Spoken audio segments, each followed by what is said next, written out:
Moi, je crois qu'il faut d'abord souligner que la peine de mort, c'est une peine qui est prévue par le code pénal congolais, le code pénal militaire aussi. C'est-à-dire qu'il y avait un moratoire. C'est ce moratoire-là qui venait d'être maintenant suspendu, venait d'être élevé, parce qu'on avait suspendu l'exécution de la peine de mort. C'est ainsi que la peine de mort, lorsqu'elle était prononcée par le juge, celle-ci était commuée à une peine à perpétuité ou une peine, disons, à prison à vie. Alors maintenant, moi je crois que c'est ça que le Congo attendait pour qu'il puisse maintenant se développer, pour qu'on puisse maintenant réduire le nombre de criminalités dans la société congolaise, mais aussi avec aussi l'armée qui est totalement infiltrée, l'armée qui souffre d'une pathologie qu'on appelle pathologie de trahison. Je crois que c'est un produit, c'est un traitement ou un médicament qu'il fallait pour cette armée, qu'il fallait pour la société aussi congolaise. D'ailleurs, je crois que ce qu'on peut faire, c'est lancer un appel au peuple congolais pour soutenir le ministre de la Justice qui a signé cette circulaire. On disait, en tout cas moi personnellement, je disais qu'on ne pourra trouver la paix dans ces pays que lorsqu'on commencera à exécuter la peine de mort. Parce que vous pouvez vous imaginer si 2 ou 3 criminels parviennent à être exécutés. Quel est ce criminel qui va encore lever les doigts pour encore donner la mort à quelqu'un d'autre, à son frère et à son ami? Parce que vous savez, parce que moi j'ai suivi des organisations de droits de l'homme, de fameux droits de l'homme, qui sont en train, disons, de diaboliser cette décision. Parce que ces organisations sont derrière l'argent des Occidentaux. Lorsqu'ils disent, non, les organisations disent non, voilà, écoutez, la vie humaine est sacrée.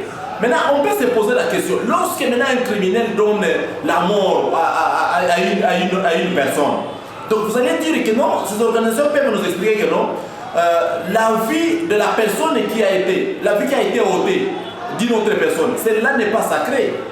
Donc moi je crois que pour protéger, d'ailleurs normalement c'est ça même, pour protéger les droits de l'homme, pour protéger, pour sacraliser la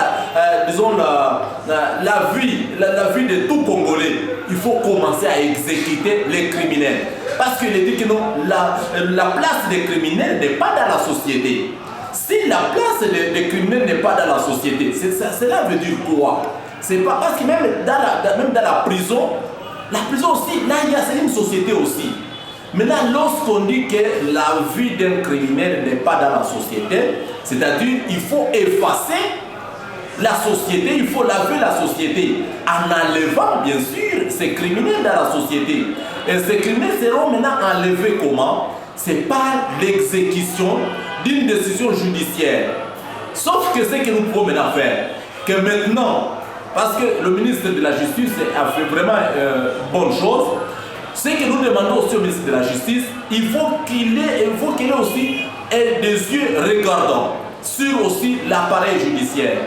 Pour que maintenant l'appareil judiciaire puisse faire maintenant un travail digne d'un travail.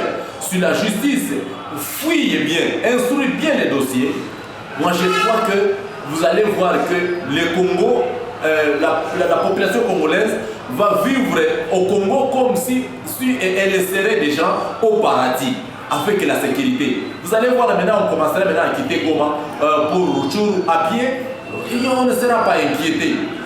Question des groupes armés, les gens maintenant vont maintenant quitter dans la forêt parce qu'ils auront maintenant peur. Ceux qui sont en train de trahir, c'est les bifaces de l'armée. En même temps congolais, en même temps rwandais, en même temps ougandais. Donc ces gens-là vont maintenant se déterminer. S'il a choisi être rwandais, il va quitter dans l'armée pour aller au Rwanda. S'il a choisi être congolais, il va rester dans l'armée congolaise. Il sera maintenant fidèle à l'armée.